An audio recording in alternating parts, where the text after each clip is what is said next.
kind of where we find ourselves now, and where on the left we're going to be having a lot of debates going forward. And it really comes down to um, and that's actually really why we wrote this book, because we wanted to put out our stake. We actually need to push for a certain kind of leftism, and we need to integrate certain kinds of critique of capital into the left. And so, yeah, you mentioned in our book we use this kind of term, a dividing line of left productivism and left libertarianism. And so we use the word libertarian. I think Americans might get a little bit confused here, because libertarians are typically identified with the right. But libertarian was initially in Europe. It was initially what people called anarchism. It was a leftist movement that basically argued for you have to make we can't have a society based on domination. We can't have a society based on hierarchy, and we have to build the movements against capitalism in a way that basically uh, um, actualizes the world that we want to live in. And so there's a focus on grassroots movements, there's a focus on bottom up change, and also there's a critique of these kinds of highly centralized domineering structures. Um, and on the other hand, you have left productivism. And this is really rooted in a history of what you could call like communist counter movements against capitalism. So you have these highly centralized state communist regimes. Saw a lot of their proponents and the thinkers like Lenin, Stalin, Mao. Uh, they saw that the way to battle capitalism was basically to outproduce capitalism, um, to grow economy in a way that competes against capitalism. And there's a lot of debates, like deeper debates to be had here, because it really comes down to how you read some of these earlier critics of capitalism, like Karl Marx, where there's an argument that Karl Marx was basically a Promethean thinker. He believed that capitalism was the stage that would lead to communism, and that you actually needed to have this kind of massive uh, earth changing system that that would pave the way for a totally different society, run by the working class, the dictatorship of the proletariat. We can get really deep into this debate, um, but what we point out is that at this point we have to integrate into our analysis things that Marx might never have been aware of, and that's basically since his lifetime we've massively accelerated the destruction of biodiversity. We've massively uh,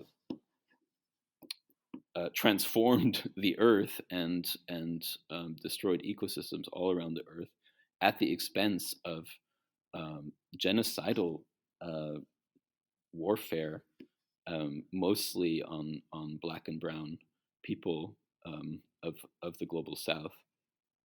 And we're in a situation where um, a lot of these kind of ideals that that communism basically means accelerating capitalism into a new system, into a highly centralized system.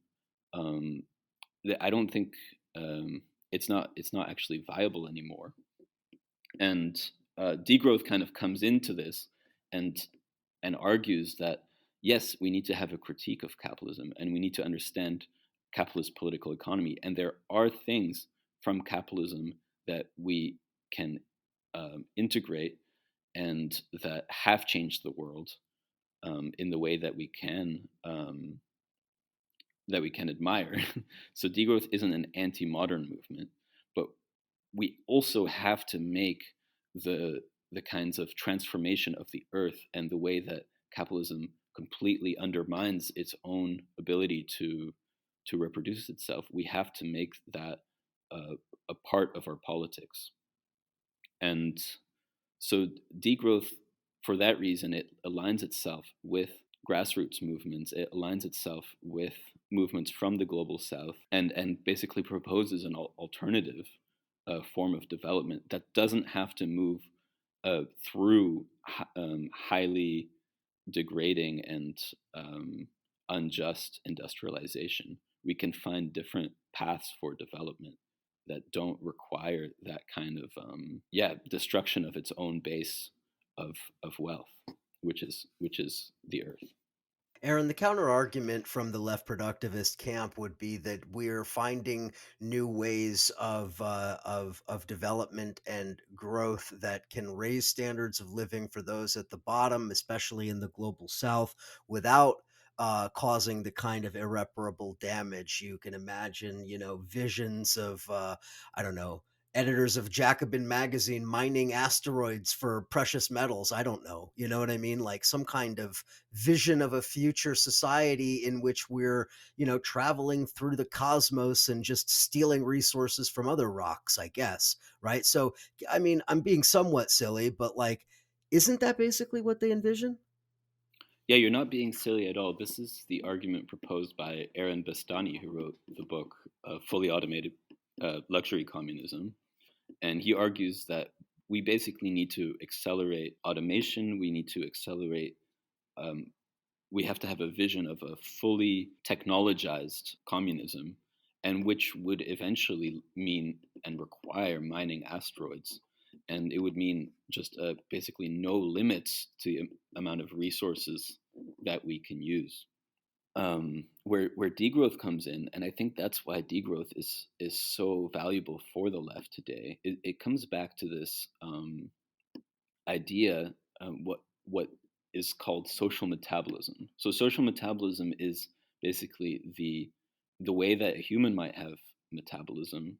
We eat stuff and then we eject it, and we need to kind of do that continuously throughout the day to keep our bodies going. A society also has that, so we need a certain amount of energy, and we produce a certain amount of waste. And right now, the social metabolism of the global economy is accelerating exponentially, and that's leading to these kinds of crises and inflection points of no return. And what degrowth argues is that what that kind of social metabolism, it has a rate at which you can have a much better democratic system. So the more you input and the more you output, the more you start increasing complexity, and the more entropy you have. Like the more things start degrading, and the more things kind of start going haywire. So even if you had a society that's based on, on asteroids and on just as much solar power as possible, nuclear energy, you would still need to have all these inputs that you're constantly trying to put into the system, and you would still have these sacrifice zones of where do you put all the waste. Um, and so degrowth isn't arguing that this is something that forever we need to have just a static economy that doesn't change its social metabolism. What it's arguing is that the current capitalist economy is going so fast, is expanding at such an extremely fast rate, that we need to slow it down. Because if we don't slow it down, it's going to destroy us all.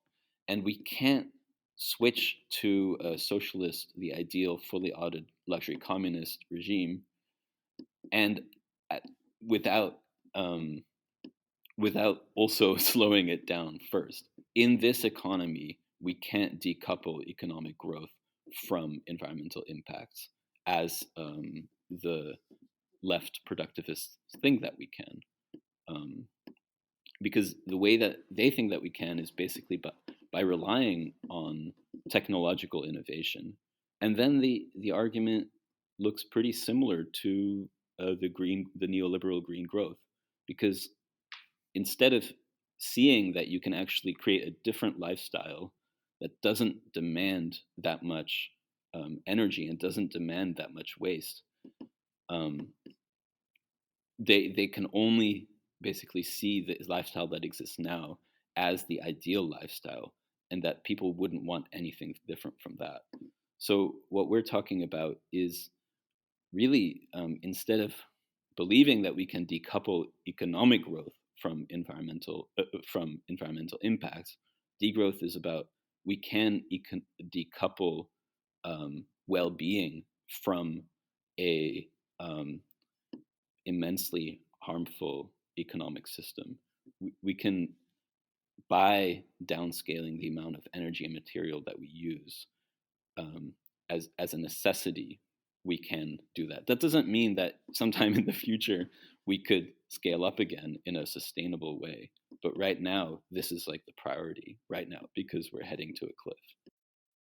There are many, many, many divides when it comes to this debate. We are already talking a little bit about the divide between left and right, eco-fascists versus neoliberals versus degrowth and so forth. The divides on the left, as we've already talked about, but there's another major divide that really, I think, figures centrally in any discussion about degrowth, and that's the divide between the global north and the global south. Um, one of the principal counter arguments to degrowth is the idea that it is a global north developed economy privileged kind of lifestyle worldview, whereby people in the developed countries who have already lived a life of consumerism and have everything at their fingertips in a lifestyle of growth, etc., that they're now trying to put the brakes on people in the global south from having some of the same benefits that they have had their entire life. In other words, the idea being that restricting growth is essentially a weapon to be wielded against the poorest countries in the world. So I'd like to give you a chance to respond to that. In what ways is degrowth not a war on the global south? So degrowth starts specifically from the understanding that we need a economy that is for global justice. So that's really its starting point. Um, and maybe a first way to kind of talk about that is that talking about the roots of degrowth. So degrowth came as a kind of provocative concept. It came out of the 80s and 90s, where you started having this idea of sustainable development, that it's kind of the predecessor of green growth. Degrowth was coined as this kind of joke concept, which was sustainable degrowth. And it really did that from drawing from and learning from global south movements, which were fighting against this development model that was being imposed on global south countries by organizations like the World Bank, the IMF, the WTO. So it was this context of the alter globalization movement. We wanted a different kind of globalization, one that didn't involve what was at the time called structural adjustment, which was really just basically organizations like the World Bank threatening countries to not give them loans unless they cut funding from all their public institutions and unless they open up the wealth of their countries to extractive industry. And it was really like at the time it was a way of completely demolishing and crippling global South movements, bringing them to their knees. Because at the time, global South movements were building alliances with